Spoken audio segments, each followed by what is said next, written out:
여러분들과 오랜만에 영상으로 만나게 되었습니다. 오늘은 우리 중고등부뿐만 아니라 유초등부도 함께 하게 되었습니다. 우리 유초등부도 잘 보고 있죠?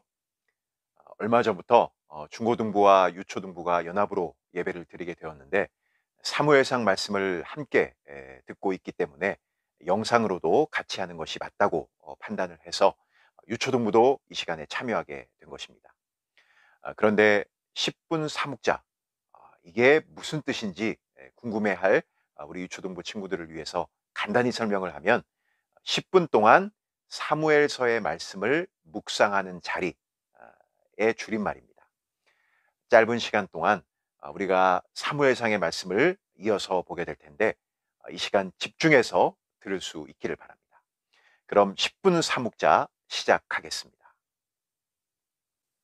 지난주에 우리는 이스라엘이 먼저 블레셋을 공격했다는 것을 확인했습니다. 하지만 결과는 끔찍했죠. 4천 명가량이 목숨을 잃는 패배를 맛본 것입니다. 그러자 이스라엘이 선택한 방법이 무엇이었죠? 실로에 있는 여호와의 언약궤를 전쟁의 한 복판인 진영 안으로 끌어 들어간 것이었습니다.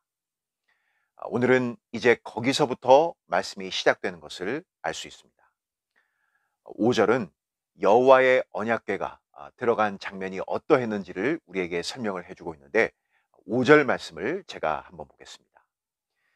여호와의 언약궤가 진영에 들어올 때에 온 이스라엘이 큰 소리로 외치매 땅이 울린지라.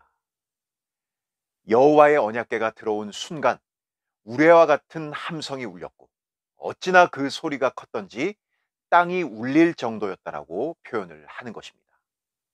여러분, 이스라엘 백성들이 왜 이토록 큰 소리를 외쳤던 것일까요? 그 함성은 어떤 의미를 담고 있었을까요? 한마디로 이제 우리가 이겼다라는 승리에 대한 확신이 담긴 함성이었다고 볼 수 있습니다.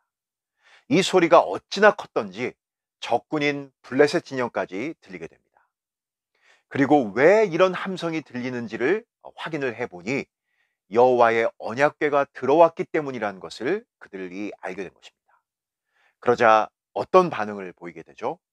7절을 보면 블레셋 사람이 두려워하여 라고 되어 있습니다. 그리고 이어지는 8절을 보면 이미 블레셋 사람들도 하나님께서 애굽을 물리치고 홍해를 건너게 하시면서 이스라엘 백성들을 광야에서 인도하셨다는 것을 알고 있었다는 것을 확인하게 됩니다. 그런데 이제 그 신이 이스라엘 진영 한 가운데 임했다고 생각을 하니 두려워한 것이죠. 이대로라면 분명 이스라엘이 블레셋을 크게 무찌를 것처럼 보여지는 것이 사실입니다. 하지만 9절 말씀을 읽어보면 반전이 일어납니다. 두려워해서 꽁무니를 빼고 도망갈 것 같았던 블레셋이 오히려 서로 분발하자, 힘을 내자, 죽기 살기로 대장부답게 싸워보자 라고 결의를 한 것입니다. 한편으로 이런 생각을 했을지도 모릅니다. 지금까지 단 한 번도 이스라엘이 언약궤를 가지고 전쟁터에 온 것을 본 적이 없습니다. 블레셋 사람들도 이스라엘의 신이 자신들이 믿는 신과는 다르다라는 것쯤은 이미 알고 있었습니다. 당장 블레셋 사람들만 하더라도 다곤 신이라고 해서 그들이 믿는 신의 신전이 따로 있었고 신의 형상도 있었는데 여호와라는 그 이스라엘 백성들이 믿는 신은 무슨 형상이 있는 것도 아니고 따로 신전이 있는 것도 아닌 그런 신이라는 것을 알았다는 것이죠. 그런데 만약 그 신이 도우려고 했다면 지난 전쟁에서 4천 명가량을 죽게 하지도 않았을 테고 지금까지 한 번도 하지 않았던 언약궤를 메고 온 것을 보면 이스라엘 백성들이 그들의 신에 대해 뭔가 잘못하고 있는 것이 아닌가 하는 생각을 충분히 할 수 있었다는 겁니다. 그래서 전쟁의 결과가 어떻게 되었죠? 말 그대로 참혹한 패배를 당하게 됩니다. 지난번 4천 명가량의 약 8배 정도가 되는 무려 3만 명이라는 사람이 죽게 되었고 거기에 더해서 언약궤마저 블레셋 사람에게 빼앗깁니다. 그리고 엘리의 두 아들인 홈니와 비느하스가 죽게 되는 것으로 전쟁이 마무리됩니다. 여러분, 오늘 이 사건을 통해 우리는 무엇을 확인할 수 있을까요? 먼저 하나님은 결코 우리 인간의 뜻대로 움직여지는 분이 아니라는 사실입니다. 만약 이 전쟁에서 이스라엘이 승리를 하게 되었다면 이스라엘 백성들은 어떤 생각을 가지게 될까요? 여호와의 언약궤를 전쟁터에 가지고 가면 승리한다 라는 공식을 만들어서 앞으로도 계속 똑같은 잘못을 저지르게 될 것입니다. 언약궤는 함부로 만져서도 이동해서도 안 되는 하나님의 임재가 있는 상징입니다. 그래서 이 언약궤가 있는 지성소에는 오직 대제사장만이 1년에 딱 한 번만 들어갈 수 있었던 것입니다. 하나님은 인간의 뜻에 좌지우지되어 움직이는 분이 결코 아닙니다. 오히려 그렇게 할 때 하나님은 하나님이 어떠한 분이신지를 분명히 드러내 보여주십니다. 왜 이스라엘이 패했을까요? 하나님을 자신의 뜻대로 움직이려 했기 때문이라는 것을 우리는 기억해야 합니다. 그리고 또 한 가지, 이 전쟁의 패배가 하나님의 능력이 없기 때문이라고 생각해서는 결코 안 됩니다. 정확히 표현을 하면 하나님이 블레셋을 도구로 삼아서 이스라엘을 징계하신 것입니다. 왜 여호와의 언약궤를 빼앗겼을까요? 블레셋이 뛰어나서가 결코 아닙니다. 하나님이 스스로 하나님의 뜻을 드러내 보이시려고 블레셋 사람의 손에 넘어가게 하신 것뿐입니다. 이것이 정확한 표현입니다. 그리고 이 전쟁의 패배를 통해 사실 하나님은 홈니와 비느하스를 죽이신 것입니다. 그 하나님의 뜻을 이루려고 전쟁에서 패배하게 하셨던 것이죠.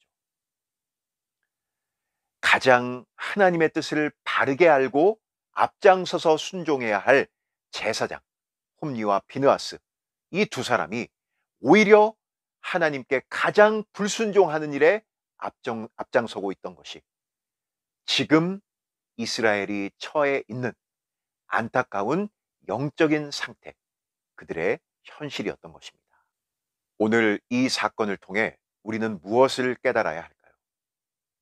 앞서 얘기했지만 하나님을 모르는 이방민족 블레셋 사람마저도 언약궤를 끌고 온 이스라엘 백성들의 행동이 무엇인가 잘못되었음을 직감했습니다. 하지만 정작 이스라엘 백성들은 자신들이 무엇을 잘못하고 있는지도 모른 채 언약궤가 들어오는 것을 보고 우리가 이겼다 라고 함성을 지르는 참으로 안타까운 행동을 보이고 있는 것을 우리가 확인했습니다. 하나님의 자녀는 세상 사람들에게 걱정과 근심을 끼치는 사람들이 아니라 그들을 오히려 안심하게 하고 그들에게 신뢰를 줄 수 있는 사람이 되어야 합니다. 그러기 위해서는 하나님을 바르게 아는 것이 무엇보다 필요합니다. 이스라엘 백성들은 바로 여기에서부터 실패를 한 것입니다. 여러분, 우리들도 마찬가지입니다. 하나님은 우리를 세상의 소금과 빛으로 부르셨습니다. 한마디로 이 세상에 꼭 필요한 존재로 부르셨다는 얘기입니다. 그런 우리들에게 필요한 것은 먼저 하나님을 바르게 하는 것입니다. 사랑하는 여러분, 우리 중고등부, 유초등부 여러분, 새롭게 시작되는 이번 한 주, 여러분 스스로에게 이렇게 한번 질문을 던져보기 바랍니다. 도대체 하나님은 어떤 분이시지? 그리고 그 답을 발견하기 위해 성경으로 우리의 눈을 돌릴 수 있는 그런 복된 한 주 되기를 간절히 소망합니다. 기도하겠습니다. 하나님 우리 아버지, 은혜를 감사합니다.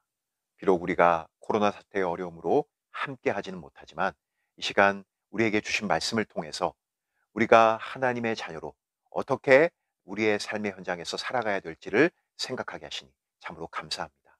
오늘 이스라엘 백성들이 실패한 그 자리가 우리 중고등부, 유초등부 친구들이 실패한 자리가 되지 않을 수 있도록 무엇보다 하나님을 바르게 알게 하시고 하나님이 어떠한 분이신지를 알고 그 하나님의 능력을 의지하여서 마땅히 우리가 살고 있는 이 세상에서 소금과 빛으로 하나님과 동행하며 살아갈 수 있는 참된 믿음의 우리 중고등부, 유초등부가 될 수 있도록 하나님께서 은혜를 베풀어 주시옵소서. 새롭게 시작한 한 주 또 12월을 맞게 됩니다. 하나님, 이 코로나 사태의 어려움 가운데서도 안전하게 지켜보아야 주시고 마음 가운데 늘 평안과 기쁨과 감사가 넘칠 수 있는 우리 모든 중고등부, 유초등부 친구 될 수 있도록 은혜를 베풀어 주시옵소서. 감사드리며 예수님의 이름으로 기도드립니다. 아멘.